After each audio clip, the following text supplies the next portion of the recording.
और चलिए बुलेटिन की शुरुआत करेंगे इस वक्त की बड़ी और अहम खबर के साथ। तो लोकसभा चुनाव के तीसरे फेज की नामांकन प्रक्रिया आज से शुरू होगा। तीसरे चरण का नामांकन तो 12 राज्यों की 94 सीटों के लिए नामांकन होना है। 7 मई को तीसरे फेज के लिए वोटिंग होनी है। पहले चरण के लिए वोटिंग 19 अप्रैल को होगी और तीसरे चरण के लिए जो वोटिंग है वो 7 मई को होगी, लेकिन नामांकन आज से शुरू। तो तीसरे चरण का जो नामांकन का जो प्रक्रिया है वो आज से शुरू हो रही है। तो ये बड़ी और अहम खबर हम आपको बता रहे हैं। तीसरे चरण की नामांकन प्रक्रिया आज से शुरू और 12 राज्यों की 94 सीटों के लिए तीसरे चरण में मतदान होना है। तो 7 मई को तीसरे फेज की वोटिंग होनी है। तो आपको बता दें कि इस बार 7 चरणों में लोकसभा चुनाव कराए जा रहे हैं।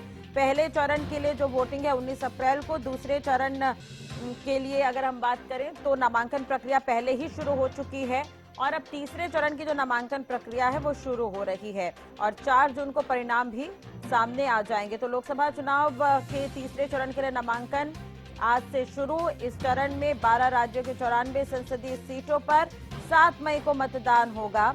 आपको बता दें कि तीसरे चरण के लिए आज से नामांकन प्रक्रिया शुरू। ये बड़ी खबर हम आपको बता रहे हैं। अंतिम तारीख 19 है। 19 अप्रैल तक नामांकन की प्रक्रिया तीसरे चरण के लिए चलेगी और नामांकन वापस लेने की जो अंतिम तारीख है वो 22 अप्रैल है। हरियाणा न्यूज के पॉलिटिकल एडिटर अमित तिवारी जी हमारे साथ जुड़े हुए हैं। अमित जी, देखिए 7 चरणों में चुनाव होने हैं। तीसरे फेज के लिए नामांकन प्रक्रिया आज से शुरू हो रही है। पूरी जानकारी इस खबर को लेकर। जी बिल्कुल राजश्री, देखिए लोकसभा चुनाव का तीसरा चरण महत्वपूर्ण चरण है और 12 राज्य इसमें कवर होंगे और 94 ऐसी सीटें हैं जहां पर 7 मई को मतदान होना है और इसके लिए नामांकन प्रक्रिया जो है वो शुक्रवार से यानी आज से शुरू हो गई है। और देखिए 7 चरणों में इस बार जो है वो चुनाव होना है और इसके लिए तीसरे चरण का जो प्रक्रिया है वो अब शुरू हो गई है और इसके लिए तमाम तैयारियां जो संबंधित राज्य है वहां पर की गई है और चुनाव आयोग पूरी जो नामांकन प्रक्रिया है, पूरी चुनाव प्रक्रिया है, उस पर नजर बनाए हुए है। जी राशि, चलिए एक तरह से देखा जाए तो अब देखिए 7 चरणों में चुनाव होने हैं और अगर हम आज के ही नामांकन प्रक्रिया की बात करें तो 22 तारीख इसके लिए अंतिम दिन है। वहीं दूसरी तरफ लिस्ट भी लगातार सामने आ रही है। किस तरह से देख रहे हैं चुनाव आयोग की तैयारी को, क्योंकि 7 चरणों में इस बार मतदान होना है? जी बिल्कुल राष्ट्रीय, देखिए 7 चरणों में चुनाव की पूरी प्रक्रिया को रखा गया है ताकि देश भर में जो तैयारियां हैं, किसी भी सुरक्षा दस्ते लगाने हैं और तमाम दूसरी तैयारियां करनी होती है, तो इसके लिए अलग अलग चरण रखे जाते हैं।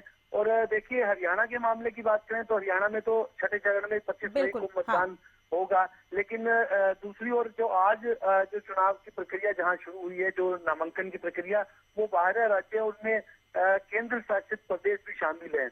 उनमें 94 संसदीय क्षेत्र हैं जहां से आज के लिए जो शुरुआत हो गई। मध्य प्रदेश की बैतूल जो सुरक्षित सीट है वो अनुसूचित जनजाति के लिए, उसके लिए मतदान स्थगित कर दिया गया था। उसके लिए अलग से अधिसूचना जारी की जाएगी, लेकिन जो तमाम तैयारियां हैं और नामांकन दाखिल करने की जो आखिरी तारीख है वो 19 अप्रैल है।